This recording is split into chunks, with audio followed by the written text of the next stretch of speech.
watched some of his matches on the Open Series, you know that Steve is very sharp. It's no surprise to see him playing Obs on mid-range. He'll start things off with the Sansep Citadel. The boss, Tom Ross, playing Jeskai Token Jesse. A different take here for Tom. Typically, we see him playing some sort of low-to-the-ground red strategy. He is one of the people who put White-Blue Heroic on the map, but you can see here he is doing something completely different. His hand, 2 copies of Wild Slash, a Sarkin, a Dig Through Time, and a Lightning Strike. And this matchup, at least game 1, looks like it's pretty bad news for Tom. He's kept a hand that's very polarized, very good against little creature decks, pretty bad against control decks. And Steve's build of Obzon mid-range definitely tilted towards the control end. Only Corsair, Crewfix, Siege, Rhino, and 1 copy of Tassiger as the creatures. A lot of Planeswalkers, 2 main deck Read the Bones. These Wild Slashes are going to be hard-pressed to really matter. A forest after the Thoughtseize, as Thoughtseize did take Dig Through Time. Tom picks up a copy of Raise the Alarm, and all he can do is pass the turn back. So Rubin will draw. He will deploy a Plains, and this is a Corsair Crewfix. Let's take a look at the top card. It is a Ugin the Spirit Dragon, a reveal. Okay. Well, now the terms of engagement have been established. I'm Wild Slash guy, and you're Ugin guy. See how it shakes out. Tom going to search up an island here with his Flooded Strand. We'll have a Raise the Alarm here in just a moment, I imagine. And there are the soldier tokens. I have to imagine that Ugin's just a one-of in his take on Obzon mid-range. Yep, it's a fun of. Yep. So soldier tokens incoming. Ross will draw a card here. A Temple of Triumph is timely. Here's the attack. Rubin has no interest in blocking, as he knows that the boss does have a Lightning Strike. Temple of Triumph will allow Tom to scry. Looks like he's going to keep it on top and just pass the turn back. Ugin's the draw, Sorin's on top. Land will come into play, trigger the Corsair. In comes the Corsair. And now it's time for a Siege Rhino. That'll resolve. Rubin will gain some life up to 20. Ross will go a little bit lower. And we'll head back the boss's way. And Siege Rhino is one of the most problematic cards for Jeskai tokens. It sounds silly to say because Siege Rhino is just powerful across the board. But unless the token deck has a pretty big advantage, can't really attack through it. You can't chump block it, which is his general way of racing big creatures. DC Tom's going to have to use 2 cards to get that Siege Rhino off the table, and Lightning Strike and a Wild Slash, so he can keep forcing through some damage here. His draw step for the turn was a Stoke the Flames. Wild Slash, well, it's just a shock, but probably a little bit more than that, actually. I think this card's very good. I mean, Shock has periodically showed up in standard formats, and this is Shock with some upside. Elspeth, the top card here of Rubin's deck. His draw was a copy of Sorin, Solemn Visitor. We'll see if he has any interest in deploying that this turn.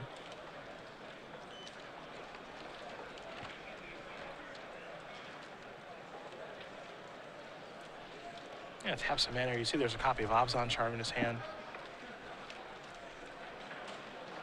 Looks like he might be going Sorin territory. He's going to go Read the Bones instead. Feeling this is a fine turn to take a turn off to get a little bit deeper into his deck. Elspeth and Plains the card he's looking at. And I think he's, I mean, the big thing right now is just he's just looking for mana. Yep. And there's a Temple. And getting a fresh spin with the Corsair Crewfix is worth a lot here. Top card's Elspeth here. Of course, she's gaining some life along the way here thanks to the Corsair. Elspeth's going to go to the bottom. Take a look at the top card now. It is a copy of Thoughtseize. And of course, we'll come into the red zone, bringing Ross down to 10. We'll head back the boss's way, and he will draw a card. It's a copy of Battlefield Forge, so that's land number 4. I'm just trying to figure out, is there a way for me to work myself out of this situation? Because it's a pretty bad one here for Tom right now. Rough start here. He's going to go with Stoke the Flames. Going to have to take 1 to cast it, but Corsair's now off the table. But Corsair, well, it's done its damage. Exactly. Found some lands, gained some life. And now Steve can start moving over to the real power here. Elspeth, a lot of removal. Maybe Ugin. Yeah. Thoughtseize was the draw. Of course, don't need to see the top card as Corsair is no longer in play. Elspeth will come in. 3 soldier tokens will be joining the party here in just a moment. We'll head back the boss's way. But Elspeth on a relatively stable board is, of course, always a scary threat. And that's exactly where Rubin is at right now.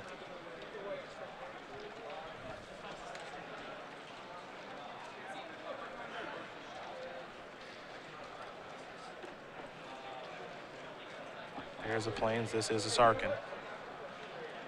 You want to talk about powerful cards that I haven't seen a ton of play. This is certainly one of them. Yeah, I mean, there's part of it is just competition with Stormbreath Dragon, and there's been times where Stormbreath has been the preferred threat, but Sarkin is very good, only one color, and has not shown up that much. It'll knock Elspeth down to 1. As Ross's life total is an 8 right now.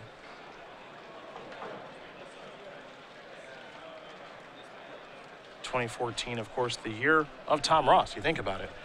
2 invitational wins. Flexing his muscles as far as deck building is concerned. A Grand Prix finals finish, a near second top 8 in Orlando. It was a heck of a year. There's a Thoughtseize to take care of the Wild Slash. Attack time. Looks like these soldiers might be going towards the boss here. No interest in taking care of Sarkin at all. No reason to do it halfway. Yeah. Sarkin's elevator is going to go up. Looks like he might be going after Elspeth, but an Abzan Charm is going to take care of that, as that, of course, is an exiling effect. A Mystic Monastery is Tom's play. And I think in just a short moment here, as there is a Sorin, that elevator will tick up. This game will be over. So Steve Rubin's going to win game number 1 here over Tom Ross. Abzan mid-range up a game over Jeskai Tokens. And it's not new and it's not flashy, but it's still pretty good. And Steve made a subtle play there, but a significant one. There he played the Sorin to plus to kill Tom instead of using Bile-Blight to kill Tom's tokens, because Tom saw the Sorin but not the Bile-Blight. So that seems like a small thing, maybe a choice made at random, but Steve's definitely aware of the cards that Tom saw through Corsair reveals and wants to conceal as much information as he possibly can. We'll take a look at the sideboards here, and we will start with Tom Ross, and he's got quite a few one-ofs here, actually, in Citadel Siege. A Mastery of the Unseen, a Dig Through Time, a Disdainful Stroke, an Elspeth Sun's Champion, a Burn Away, a Scouring Sands, a Glare of Heresy, an Anger of the Gods, and an Erase to go along with 3 negates and 2 copies of End Hostilities. Well, I definitely like the Disdainful Stroke and the 3 copies of Negate quite a bit. Once you get past that, I mean, Glare of Heresy is okay against the style of deck. You do need to answer Siege Rhino. It's good against the Planeswalkers, though Tom only wants to get so reactive. On the other side of things, sir, I imagine we'll see some normalized stuff here from Rubin, but what does he have in the sideboard for his Abzan mid-range deck? 1 Erase, 1 Utter End, 3 copies of Drown in Sorrow, an Ajani Mentor of Heroes, 2 copies of Read the Bones, 1 Tassiger, the Golden Fang, 1 in the main deck, 1 in the sideboard, 3 copies of Glare of Heresy, a Murderous Cut, a Bile-Blight, a Liliana Vest. The removal spells, especially the Drown in Sorrows, very good here, and probably some Glare of Heresies as well. Answer Ascendancy or any Monastery Mentor type threats that sneak through. Does make you wonder if Steve knows exactly what Tom's on. Tom didn't do very much that game. It looked like more of a Jeskai control deck than anything, honestly. You know, we didn't see Jeskai Ascendancy. We saw quite a few burn spells and Dig Through Time. So, and he only has 1 Dig Through Time in his deck, so it makes you wonder how Rubin's going to sideboard in this matchup. I think that when you see Raise the Alarm, you can assume maybe it's not a full-blown token strategy, but probably is using Ascendancy, and you can sideboard appropriately. Okay. Well, both these players will get ready for game number 2. We will quickly talk about Next Level Magic, the 2015 edition available by the Innovator.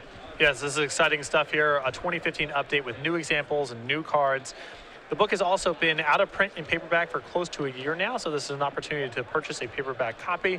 Also available on ebook. So StarCityGames.com/NLM to order your copy today. Chapin apparently working on another album now, among other endeavors. A man with a full plate. Yes, to say the least. With his remastering of Next Level Magic, very, very well done. Definitely take the opportunity, if you've never had that, to check out that book. Tell you how to build all sorts of decks, including these 2 here in Jeskai Tokens and Abzan Midrange. Abzan Midrange, such a straightforward, kind of honest deck in what it does, but it's just good at what it does. It is, and there's a lot of wiggle room, you know? There's so many good cards to choose from that you have a lot of room to customize depending on where you think the metagame's at. Like this deck a lot, and you know, if there's one person to build it, one person to customize it, is certainly the player on the right there, and Steve Rubin. Not the biggest name in the Open Series, not someone that we see week in and week out, but when we do see him, he seems to win. Seems to win a lot, and as you mentioned, high praise from Pro Tour champion Ari Lex, really giving Steve the lion's share of the credit for what that mid-range deck ultimately looked like. Yeah, member of Team TCG player, and you have to imagine at Pro Tour Fate Reforged in a couple of weeks, he'll be working with Ari Lax and the rest of those guys to get ready yet again for what should be a spectacular event, the Modern Tournament after the Treasure Cruise, Birthing Pod, and Dig Through Time bannings. No idea what to expect there, though.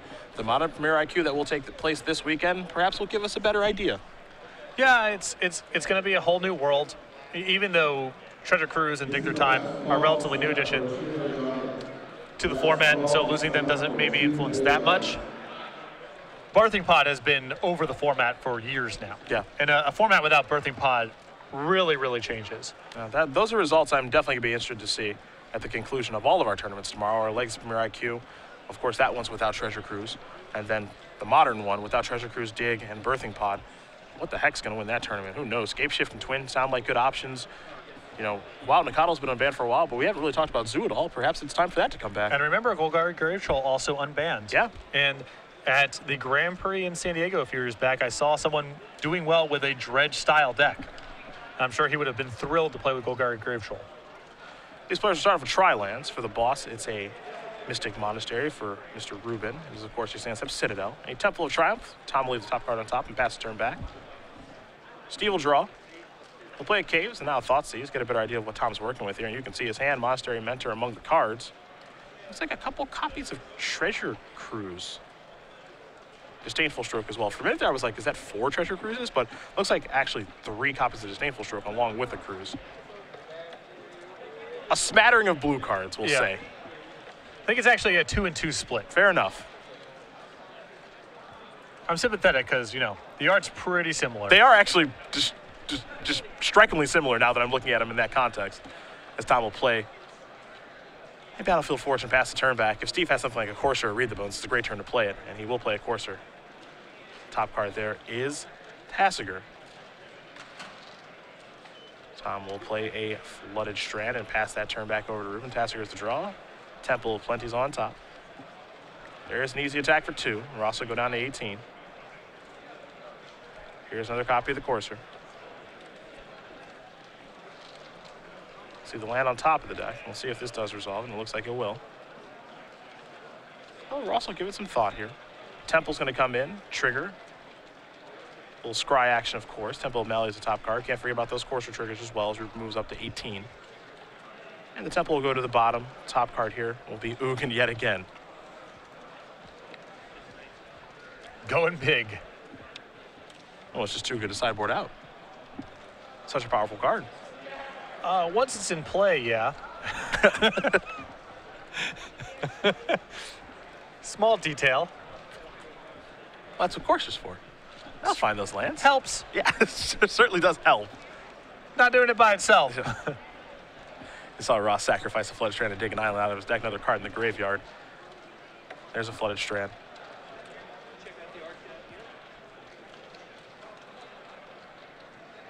He'll get himself another island. Patrick, how do you feel about the mismatching islands here? Far be it from me to critique the stylings of Tom Ross, but that is really rough. You'd think with how much winning he's done over the past year, he could probably sure that up. Yeah, I mean, that's tough to see. Tough to see.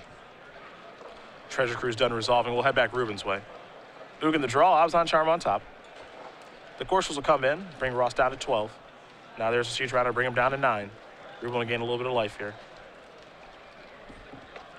But he is under the gun, and now he needs some sort of master move as well, probably. Something like an End Hostilities to get this stuff off the table.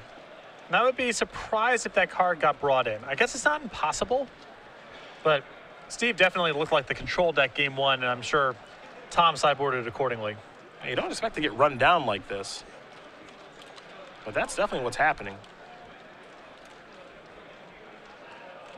Now, if you're Ross, you got to do something. You can see. He knows it.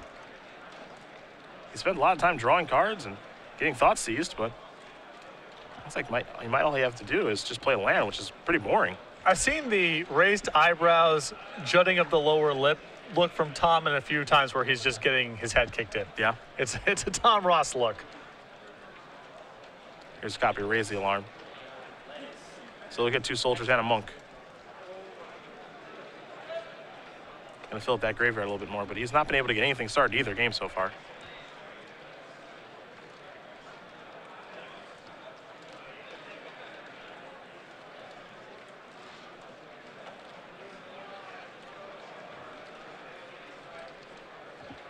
I'm not sure if Tom has some sort of Convoke card to cast here or not, but a little pause in the action.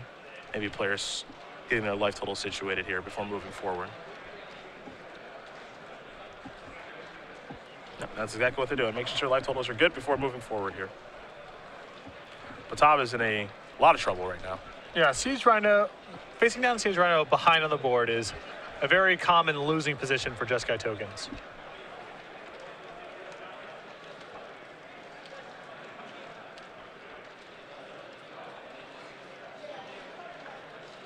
A force will come in. Both coursers will trigger. Hero's Downfall is on top of the deck now here for Steve Rubin. You see his hand. There's Nutter and hanging out there. We know about the Ugin Abzan Charm as well. Another courser too. And Tassiger. But the easy thing to do here is just get on the attack. Tom gonna make a quick chump block. And Tom needs to chump block at least one thing because he knows about the Abzan Charm. Yep. The question is he's supposed to chump block two things. But he won't, he'll just go down to 3.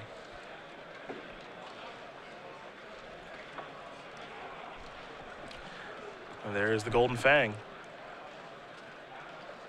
And it's a passing of the turn. Ross will draw a copy of Jeskai Ascendancy. And does that let him maybe go wild here? Well, I don't know if he has much of in the way of proactive spells in his hand as part of the problem.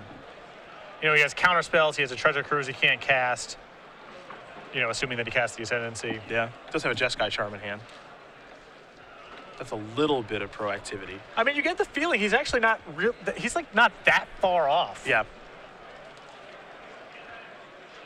Let's get another Monk token here from casting the Ascendancy too. Can't forget about that. And if Tom just says go and lets, you know, Steve go into combat, facing down all those potential prowess triggers and who knows what can happen to you, I don't know. Tom may not be out of this just yet. And the Jeskai Charm is the important card here.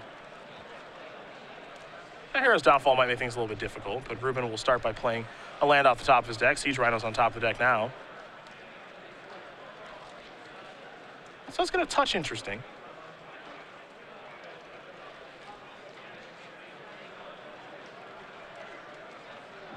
Well, definitely gives Steve Rubin some things to think about. Well, what's interesting here also is Steve kind of doesn't want to just run something into a Disdainful Stroke before combat, because then there's an Ascendancy trigger and another Monk token gets made and all the prowess triggers occur. So Steve is kind of incentivized to say just move into combat first or only cast 3 mana spells. And we'll see if that allows him to get into lethal. Here's a Hero's Downfall. You have to imagine that's going after the Monastery Mentor. Yeah, I think that Steve needs to start the turn by saying, do whatever you're going to do up front. Tom's going to take 2 points of damage here to cast Jeskai Charm. I think the mode here is going to be put Siege Rhino back on top of the deck. But he's going to get a Jeskai Ascendancy trigger. He's going to get a Monk token. He's going to get a bunch of prowess triggers. So he'll get the draw and discard. Elspeth among the cards now that he's looking at. He has to figure out what he wants to discard. He's going to go with a Disdainful Stroke. So now those monks are going to be pretty big.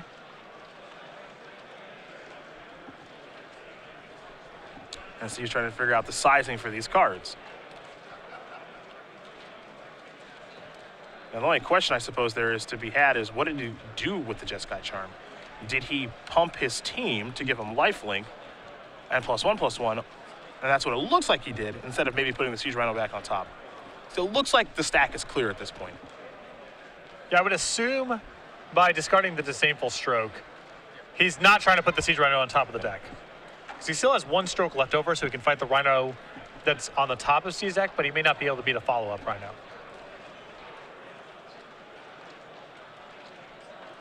So it looks like the team has +1/+1 and lifelink. But all this does is, if you're Steve, you got a Siege Rhino on top of your deck. Now you do know about the Disdainful Stroke, but I think Steve might just be comfortable saying no attacks, or he might be comfortable saying attack with everything, which might be profitable.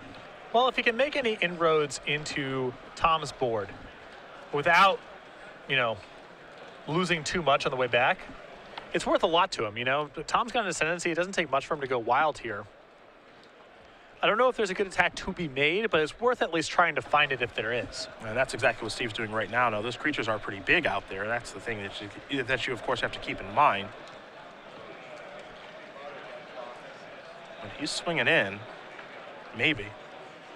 Looks like he is. Now, keep in mind, he does have a copy of Abzan Charm in his hand, which can make things a little bit interesting. Abzan Charm on the Trampler is the one that is of the most interest here. I think that's the other thing that you have to keep in mind in this situation. Another thing, you know, if Tom underblocks the Siege Rhino, you know, if he blocks only exactly enough, and Steve has a pump spell or a removal spell, then Tom just dies. So now it's time to get blocking. Now, one thing you can do with Abzan Charm that is rather unique is exile target creature with power 3 or greater. It can be your own. So you see Tom double blocking Tasigur in this situation. It's certainly within the realm of possibility for Steve to say, okay, that's fine. I will kill my Tasigur to make sure that you don't gain any life off of these blocks. But again, just an option that's available to Steve, as he will sacrifice his Windswept Teeth and get a land out of his deck. He'll have to shuffle away a Siege Rhino here.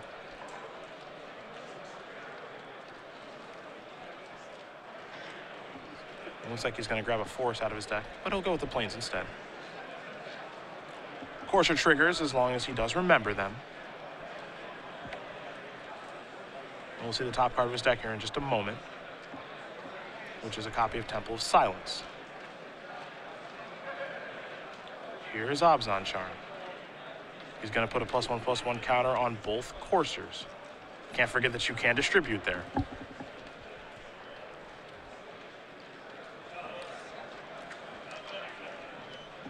I mean, this leaves Steve with a pretty commanding board, and yes, Tom still has the ascendancy, but his board going into his own turn is much less threatening. Yeah. So the dust will settle. Tom will lose some stuff. He'll gain some stuff. He gets some life back. So he's actually not doing too bad here. Much better board than I thought he would have coming into this turn. I do wonder if Steve was just maybe not supposed to attack that turn at all. It doesn't look like he got a lot of, doesn't feel like he got a lot of work done. I just assumed by the way the tokens were getting distributed that he was actually going to take care of those tokens, the monks. But now, I mean, Tom could easily kill him this turn. Yeah, and he's got life to work with. And Treasure Cruise is not a bad place to start. He's also got a copy of Raise the Alarm too. Yeah, this gets interesting all of a sudden. Jeskai Ascendancy is going to trigger Stoke the Flames. Now this gets very interesting. 2 Soldier Tokens are going to come in.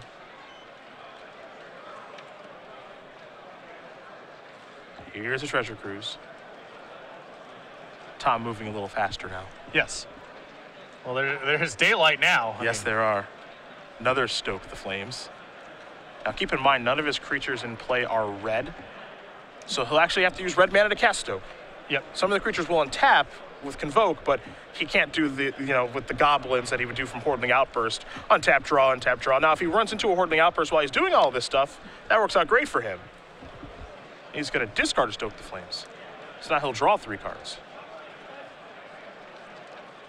Jeskai Ascendancy among the cards.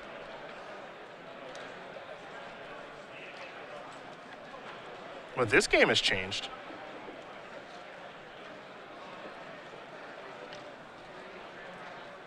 Now he's trying to figure out if I can kill you. And the Stoke the Flames is worth 9 points of damage?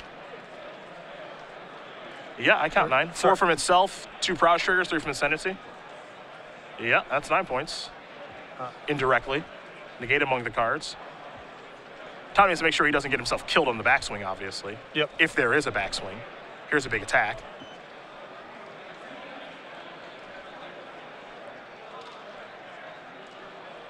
You see both players counting up exactly how much is being dealt.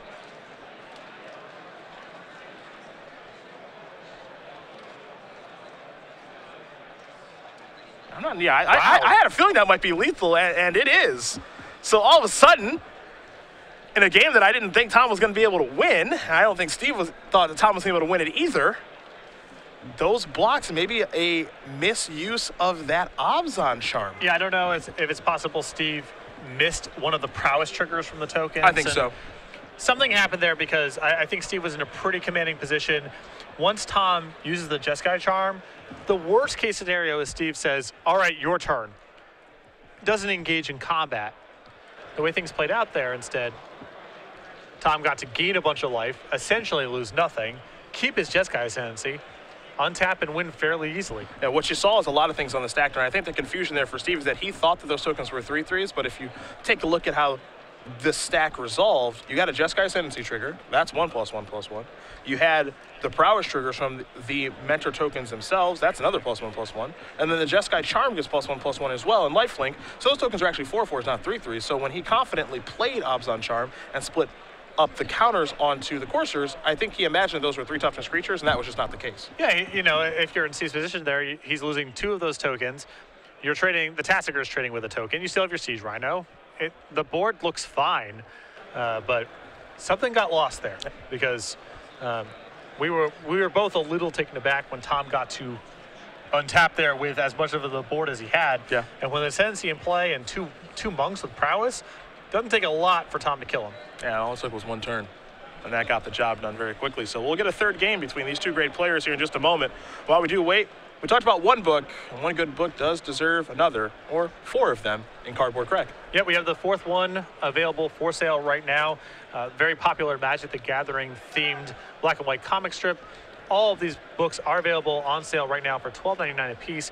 You can head over to starcitygames.com/cardboardcrack to order your copy or copies today. Love that comic. Follow him on Twitter.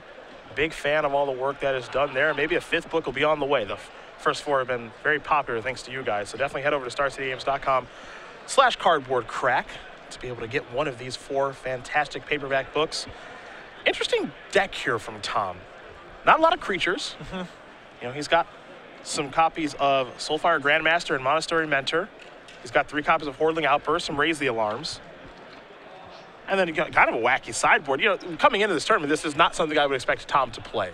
Yeah, and the token deck historically has been pretty streamlined when it wants to do game 1. You see a lot of 4-ofs here. Tom dabbling with a Dig Through Time, a Jeskai Charm, an End Hostilities, a Disdainful Stroke, a Sarkin, an Elspeth, all in the main deck. And then pretty close to a Highlander sideboard. I mean, there's 3 negates, 2 End Hostilities, and then 10 1-ofs. I like 10 1-ofs. This, what he's doing is feeling it out. Yeah, you got it. You never know until you know. Yeah. To be fair, it is week 1. So, like, you know, it's easy to make fun of a lot of 1-off sideboards, but when it's week 1 of a new format, you don't know if Citadel Siege is good. Right. Might as well give it a try. I don't know, but... You know, Steve's got his 1 Ugin. I'm sure he's thinking, yeah, it's a powerful card. Might as well give it a shot and find out. We know this one's good. Here's a Thoughtseize. Couple of cards here for the boss. You'll see 2 copies of Jeskai Ascendancy, a Jeskai Charm, a card that was instrumental in him winning game number 2. Monastery Mentor, no slouch during that game, and Holding Outburst. Though, as you see the other 2 lands in Shivan Reefs, this is kind of the problem with Jeskai tokens. A lot of 3-mana spells in the deck. Yeah, this is a hand that's cumbersome for Tom. It's nice that he has some insulation here. Steve can't take the lone threat because there's Holding Outburst and Monastery Mentor. He can't take the Ascendancy because there's a 2nd copy. So in that respect, this hand is pretty Thoughtseize proof. But if you're Tom, you're not thrilled that your game starts on turn 3 against something like Abzan Midrange, where it's pretty important to capitalize early. Yeah. CC play another Temple there in Temple of Plenty. Top card goes to the bottom. We'll head back the boss's way. Dig Through Time's the draw. Not ideal. No, I think that would have been a really good turn for something to do on turn 2. Yeah. Raise the Alarm would have been a nice one to find. Rubin going to sacrifice the Windswept Heath very quickly. Search for Forest. Feels like perhaps a Courser is on the way, but we will find out here momentarily. And it is a Courser. So we'll take a look at the top card. It's a Thoughtseize, and we'll kick it back Ross's way. Ross will draw. It's time to start deploying some of these 3-mana spells. His Battlefield Forge was the draw. Mana base a little painful right now, too. It is, though, that only matters so much against a deck like Abzan Midrange. They can race sometimes, and Siege Rhino is problematic, but not the worst matchup to draw a bunch of pain lands.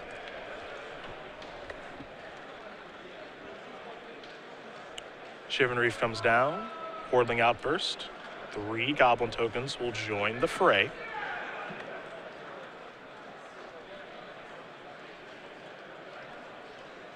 We'll see what Rubin can put together here. We know he's going to draw Thoughtseize, so he'll play it. See, the top card of his deck is a copy of Courser of Crewfix. Ross's hand hasn't changed all that much. Two Jeskai Ascendancies along with the Jeskai Charm, and Dig Through Time is one of the missing pieces that Steve didn't know about, Battlefield Forge being the other. And I wonder if Tom's play last turn was informed by the fact that he knew Steve was drawing Thoughtseize, where if he was on the fence about whether or not he wants to deploy Ascendancy or not, the fact that he knows that Steve is drawing a Thoughtseize and he'd rather not have his one threat card in Hordeling Outburst stripped out, tilted Tom towards doing what he did. Tom going to play his Battlefield Forge. Looks like he's going to take a little bit of damage here to deploy Jeskai Charm. That's going to put Courser back on top of the deck. You saw Steve didn't play a land last turn, so Tom with a little Time Ebb action there. Get in for 3 points of damage. Time Ebb doesn't get a lot of play here on the cast, so no. I want to make sure I got that out there. Yep. Repel. Temporal Spring. Ooh. Oh, yeah. Courser's going to come back down. Courser's on top. Take a draw. It's a Mystic Monastery. Which occasionally shows up in Legacy decks for what I can gather to be no reason. Temporal Spring? Yeah. Yeah. You're dead on about that. It's almost like there's some sort of secret, like there's a secret handshake involved or something where like that's the way that you know you're in the club is if you have a Temporal Spring in your Temur Delver deck or whatever. Tom goes for a cruise, and he'll pass that turn back. Top card here for Steve is an Elspeth. That's not a land. He's going to get in here with a Courser. The attack is relatively safe. Deploy another Courser and simply pass the turn back. Ross is going to untap and draw. Another Mystic Monastery is what he's found. Quite a few blue cards over there. Appears to be a lot of card drawing in the hand. He's worked his way into a slower configuration after sideboard, it seems, with multiple copies of Dig Through Time in his hand, which means there are multiple copies in his deck. He has one in his main deck, and he's got an additional one in his sideboard. So, with all of his counter spells, you know, he can fight the good fight over the expensive stuff. Yeah. Gonna deploy Ascendancy. And the boss will just pass the turn back. He's at 14. Rubin's at 12. Sandstep Citadel is the top card. You saw him draw Elspeth. Citadel coming to play, trigger both Coursers, tie things up here at 14. Top card after that is a copy of Sorin. Steve looking at a copy of Erase in his hand. A cheap and efficient way to get Jeskai Ascendancy off the table. He will take the opportunity to do that. Keep in mind, that's important. One, get Jeskai Ascendancy off the table is always a good idea, but it doesn't go to the graveyard. Yeah, exiling is a huge deal. And there's a lot of removal in this format. That exiles, it often seems innocuous, but with the power level of these Delve cards, it matters a lot. 4 damage will come across. The boss going to go down to 9 here. He's got to figure something out. Looks like he's going to come into the red zone. There is a mountain and just a passing of the turn. Not all that exciting. Rubin will draw that Sorin. Caves of Koilos on top, now into play. He's up to 13. Read the Bones is next. Rubin with the Siege Rhino in hand. Here's the attack. Ross going to go down to 5. And this is the type of spot where Disdainful Stroke's incredibly powerful. It really is. Steve's got to add something to the board. You know, he can't just be read the Bonesing and Abzan Charming from here. But if his whole turn gets devoured by a Disdainful Stroke, it's really bad news. He'll go with the Rhino. That looks like that's in there. Boy, Tom's hand has not come together very well. He'll take the opportunity to Dig Through Time. Yeah, I'm sure Steve can't believe that that actually resolved. And Hostilities among the options here. Perhaps Tom considers that route. But Tom, the problem here is that he's drawing a lot of his Delve cards and not any way to really get cards in the graveyard. Yeah, he's not playing the most efficient game right now.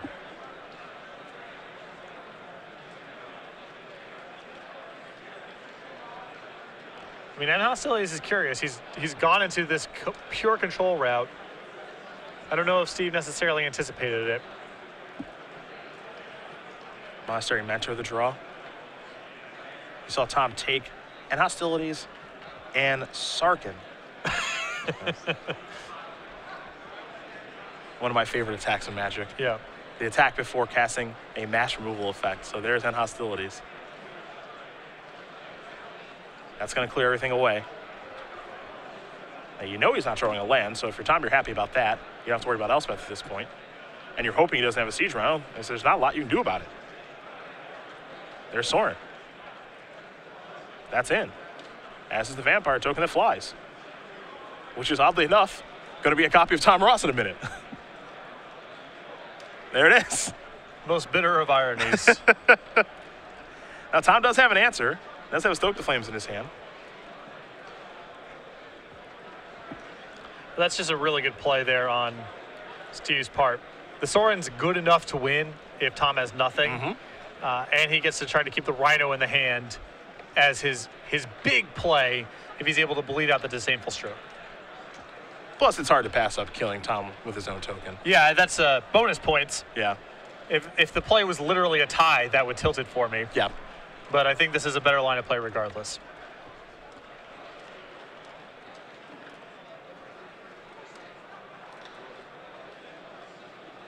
Tom going to play a Monastery Mentor. Follow that up with a copy of Sarkin. Take care of that token. Get himself a Monk. And I believe Steve is sliding a Siege Rhino forward in his hand. He is. He's going to cast it. And that is going to get the job done. Steve Rubin's going to win this match over Tom Ross, 2-0. Second time we have seen them play in the Open Series. The result remains the same. Steve Rubin with Obs on mid-range gets the job done over Tom Ross yet again. Really sweet match. Looks like a pretty commanding matchup there for Steve. I think that